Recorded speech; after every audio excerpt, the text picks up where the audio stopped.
Today being the 4th of July and that we celebrate Independence Day in America inspired me to talk about the past when it comes to spiritual levels of consciousness.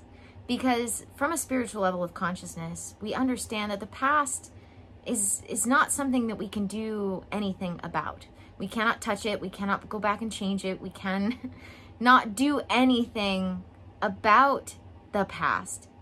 But what we can do when it comes to the past is learn from it and allow it to inform our actions in the present. First of all, welcome to another video. I'm Annie, your Silicon Valley Sage Sister, here to bring consciousness to the forefront of your daily life to make life a little kinder and simpler.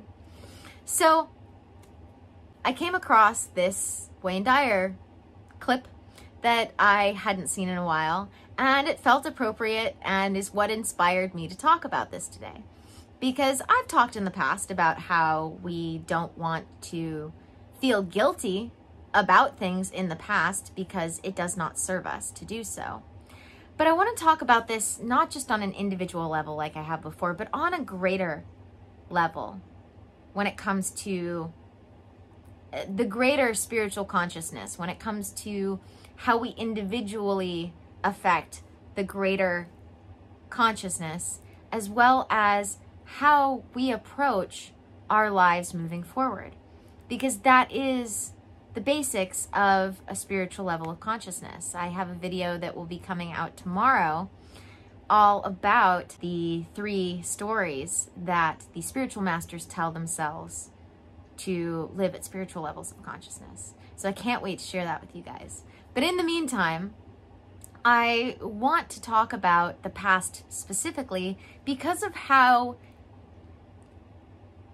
sort of heavy it is weighing on the collective consciousness and how we are taught currently to feel about the past, because it does not serve us. And I've mentioned this before as well, that I have watched in my lifetime us go from understanding what the healthy ways to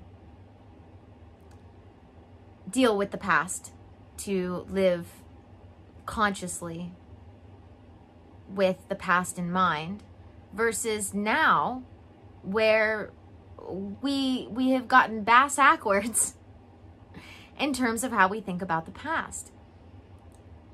And this Wayne Dyer clip, I feel, really demonstrates that. So let's start with that. In what dimension is everything that has ever happened to you up until this moment? What is it? Thought. There's no form.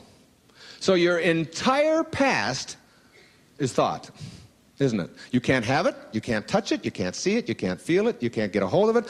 It is just thought. So how much sense does it make to commiserate and be miserable or feel guilty about something that is pure thought? I mean, if I were to say to you, let's all collectively feel guilty about the outcome of the Peloponnesian War. Let's just feel some guilt. You laugh. That happened 5,000 years ago. What are you doing? I said, well, no, let's just feel guilty about the way the Spartans were treated. I mean, it wasn't nice. The Athenians it was terrible. They shouldn't have done that. It's terrible. If only they wouldn't have done that. That's just awful. They shouldn't have done that. Let's feel guilty. Could we change it? By feeling guilty. And you would all say, stupid. Of course not. You can't change anything that is over and is only thought through guilt or anger or fear. In reality, this morning is just as over as the Peloponnesian War. This morning, it's over. Just as over, because there's no time. Einstein taught us there's no time. There's no time in a linear frame at all. We've only invented that. Now, where is the place in your life where there are no boundaries? There is no limit. No limit whatsoever. The only boundaries we have are in form. And as long as you believe you are form, you're going to always have boundaries and obstacles. When a woman said to me in a church, what are the obstacles to my achieving full happiness? I said, the belief that you have to have obstacles. That's all. Now, there are healthy ways. There are spiritual ways in which we can consciously be aware of and learn from the past. The the past is important for us to learn from. But it literally just comes down to that. Having an understanding of the past so we can use that understanding in the present moment to inform our actions, so that we can be discerning, so that we can be consciously choosing from a place of understanding what has worked and what hasn't, in terms of what we want the outcome to be that we are attempting to achieve. That is what we want to focus on when it comes to being aware of the past. But things like feeling guilty about the past don't serve us in any way, because we cannot do anything about the past. We cannot change it. We cannot touch it. Not our own past, not someone else's past, not the past of the human race. There is nothing we can do about that, except what we do right now in the present moment can be informed by it.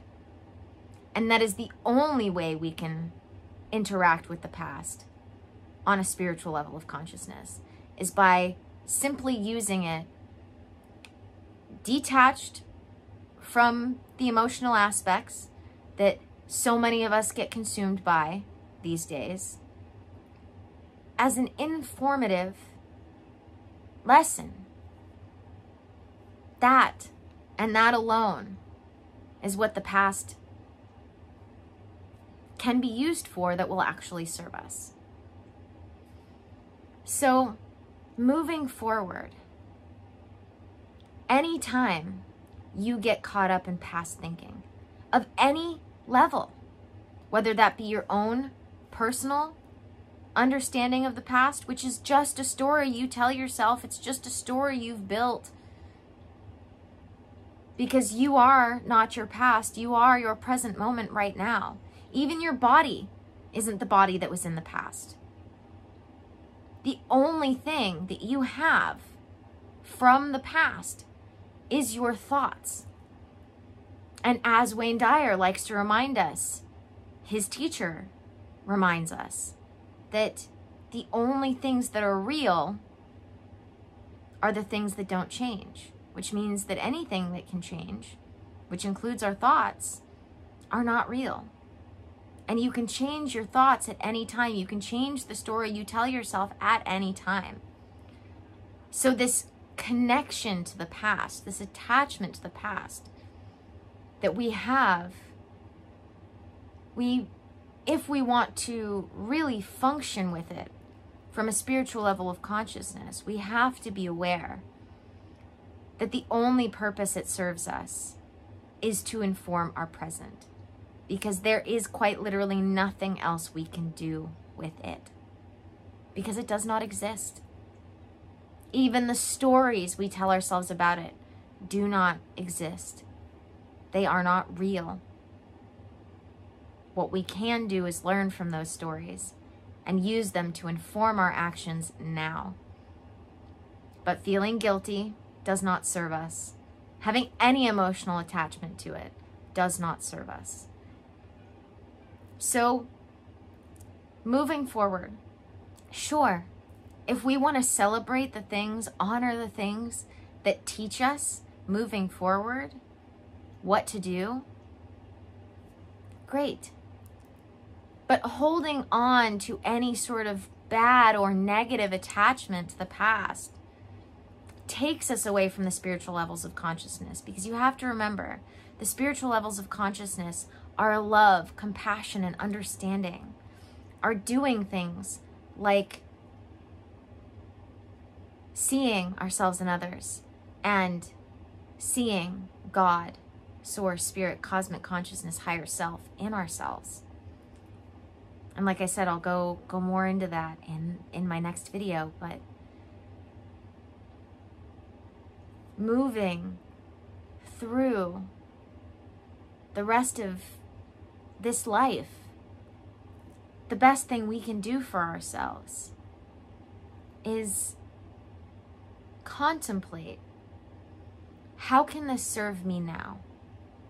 not what if or who said or, you know, I know how easy it is to get caught up in those things. I've been there. I've been there. We all do it. But you can choose again your thoughts, any of them. And instead of feeling guilty, instead of contemplating the what ifs, ask yourself, how can this serve me right now? How can this actually help me right now? One of my favorite things that is a teaching about contemplating thoughts in general. Is it you? Is it true? Is it helpful? Is it you? Did it come from you or did it come from somewhere else? Is it true? Well, that's pretty self-explanatory. Is this even true? And is it helpful? When contemplating the past, especially, we can use these things and